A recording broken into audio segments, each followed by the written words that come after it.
Olá pessoal, tudo bem com vocês? Me chamo José, sou acadêmico do curso de Educação Física da Unicesumar. Meu RA é 2317-4207-5, tá?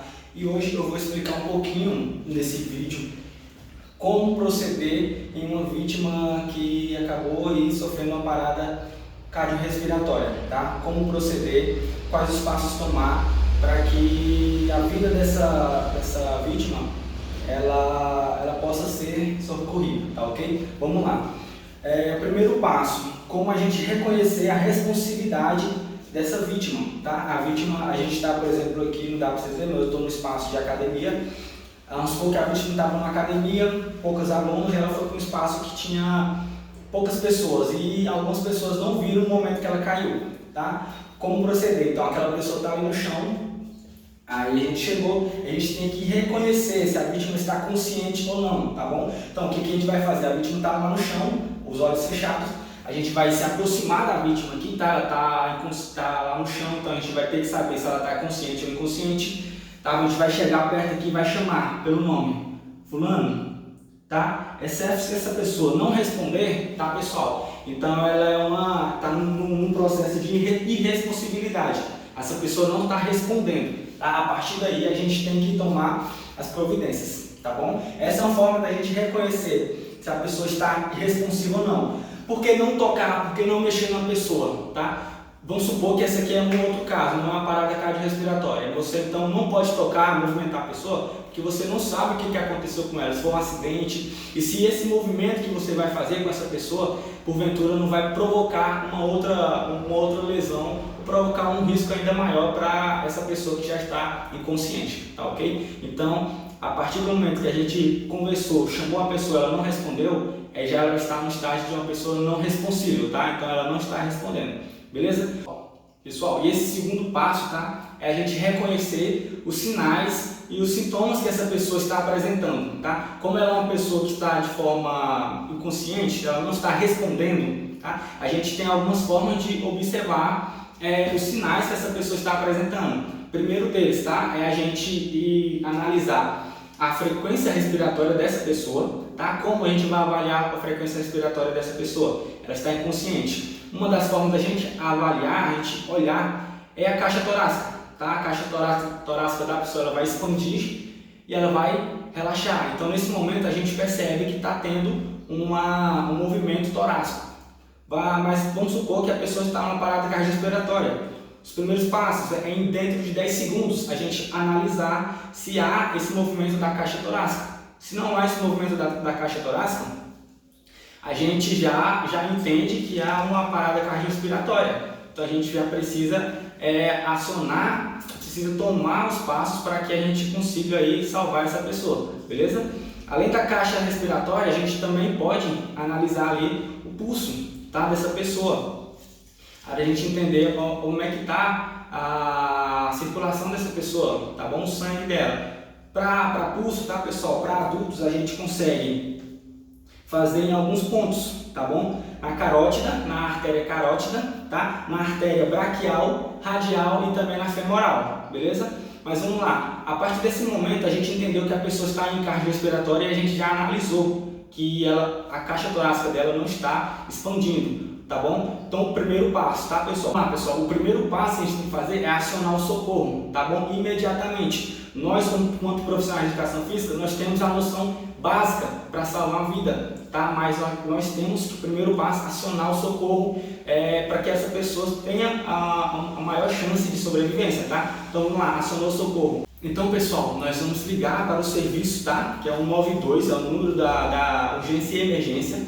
O pessoal vai ver, primeiro vai pegar algumas informações, tá? E algumas dessas informações que eles geralmente vão pedir é o estado da pessoa, tá? Qual é, por exemplo, o ambiente que ela está, se é possível ter acesso quando esse serviço chegar. Tá? Então são esses tipos de informações que você, baseado nessa primeira avaliação que você fez, vocês vão passar para o pessoal responsável, tá bom? Então acionou o serviço 92, tá? Eles vão fazer algumas perguntas básicas que são necessárias para já terem noção do que eles vão encontrar quando chegar, tá bom? A partir daí você já vai poder falar que a pessoa está na parada cardiorrespiratória e vocês, os profissionais, já estão iniciando o processo necessário para que aquela vida seja salva, tá? E nisso o socorro já vai estar vindo de encontro a essa vítima, beleza?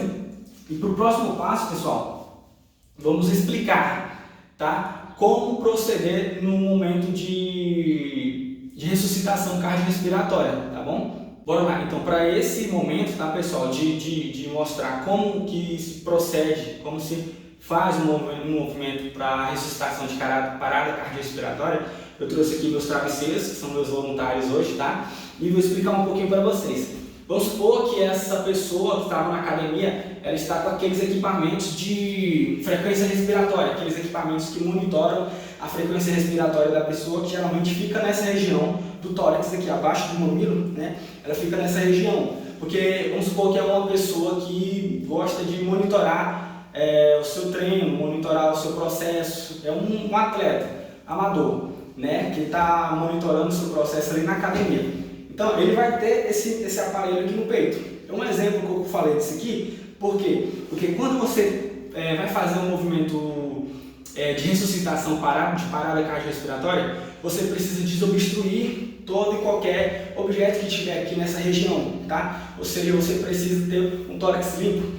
Se a pessoa estiver naquelas regatas que ficam mais expostos ao tórax, beleza, você vai ver que não tem nada embaixo.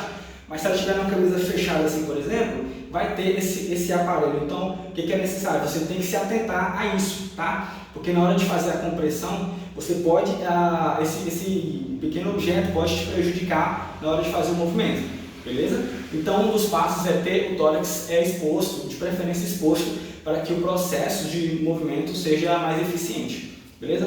Próximo passo, pessoal, a pessoa tem que estar, ela vai estar deitada, tá, de decúbito dorsal, as mãos do lado do corpo, e a pessoa que for fazer o movimento de ressuscitação da parada cardiorrespiratória precisa estar do lado da pessoa, tá? Então vamos supor, aqui é a pessoa, aqui é a cabeça e aqui é o tórax. Preciso estar entre a cabeça e o corpo da pessoa aqui, tá? Cabeça e o corpo do lado do corpo, beleza? Isso é um das posições que a pessoa precisa estar para fazer o processo de ressuscitação.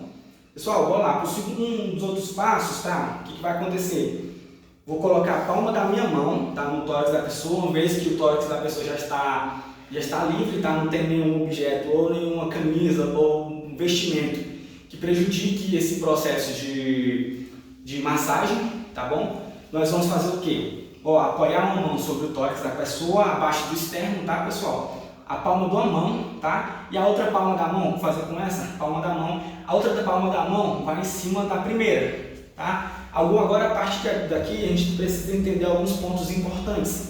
Por quê? Porque não é simplesmente pegar a mão aqui e fazer isso com o braço, tá? Ou seja, não é isso. O teu braço precisa estar lá as tuas mãos sobre o tórax da pessoa, braços estendidos, tá? Porque o movimento precisa ser feito a partir do seu corpo, tá? Não é simplesmente a tua mão fazer isso. Tá bom? Então vai ser o seguinte, apoiou sua mão sobre o tronco da vítima, os braços estendidos, tá? Essa posição, você precisa estar numa posição confortável, que permita você fazer esse movimento com o seu tronco, tá? Com o seu corpo, ó. Isso aqui, e não isso aqui, beleza? Eu vou voltar aqui para fazer.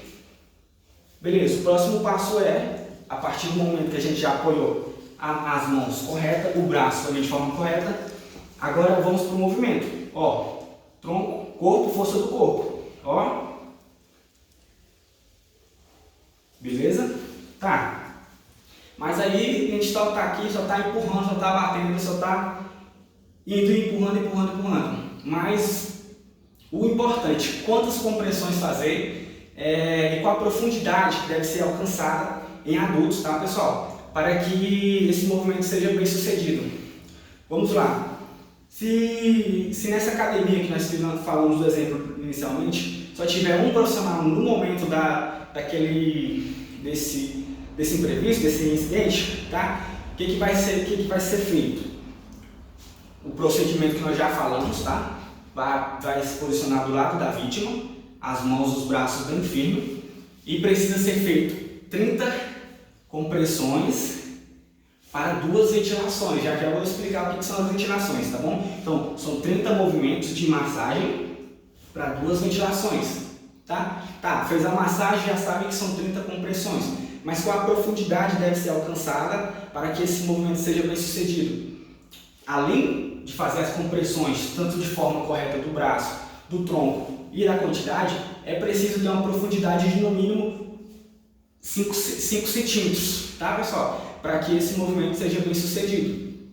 Então bora lá, fez o movimento, 30 e veio para a ventilação, beleza? Vou explicar agora para vocês o que é a ventilação.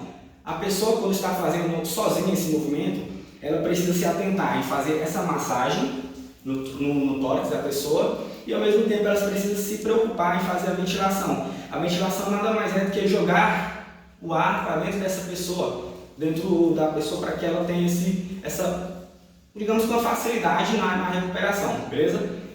Explicar para vocês aqui um pouquinho dos materiais que são utilizados para fazer essa ventilação.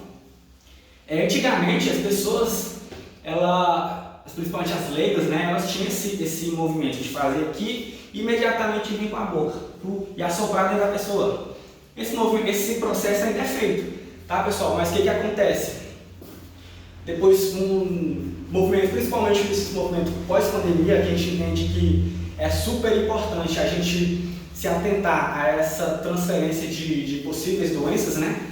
Existem alguns outros mecanismos que fazem esse tipo de ventilação, tá? Existem bombas, válvulas que você coloca aqui no rosto da pessoa, tampando nariz e boca, tá? Esses movimentos você precisa fazer um C com a boca, segurando a máscara, C com a mão, perdão, segurando a máscara aqui na pessoa, e por baixo você vai segurar a mão assim e aqui, tá? E vai com a mão e vai bombear aqui para que entre o ar nessa pessoa, beleza? Se você tiver em 2 pessoas, em 2 socorristas, esse movimento vai ser ainda melhor. Por quê? Porque uma vai ficar fazendo a massagem na pessoa, fez as 30, e a outra pessoa vai fazer a ventilação. O importante de ter 2 pessoas também é porque esse movimento cansa, tá? Então, a partir do momento que essa pessoa que está fazendo cansou, eles podem trocar. Quem está ventilando vem fazer massagem, quem está fazendo massagem vai vir fazer o movimento de ventilar, ok? Um outro detalhe importante, tá pessoal? A gente falou que precisa ter a massagem, precisa ter a ventilação, precisa ter a quantidade certa de massagem para a ventilação, mas nós falamos quantas massagens, por exemplo, a gente tem que fazer por minuto, tá bom? Bora lá. A recomendação dos livros e artigos é que a gente faça de 100 a 120 compressão aqui na pessoa. Tá? Então, além de ter que fazer esse movimento e aqui lá, tem que se atentar para ser um movimento de qualidade aqui e que não seja um movimento desorganizado. Por exemplo, um momento é mais forte, outro momento é mais fraco, outro momento dá um desleixo. Então, tá? Tem que se atentar a esse movimento. Tá? É movimento repetido, uniforme e de preferência você tem que se atentar a essa quantidade de repetição por minuto. Beleza? Então é isso, pessoal. Espero que tenha sido válido essa explicação, tá? Espero que vocês tenham gostado. Então é isso, tá? Abraço a todos e valeu!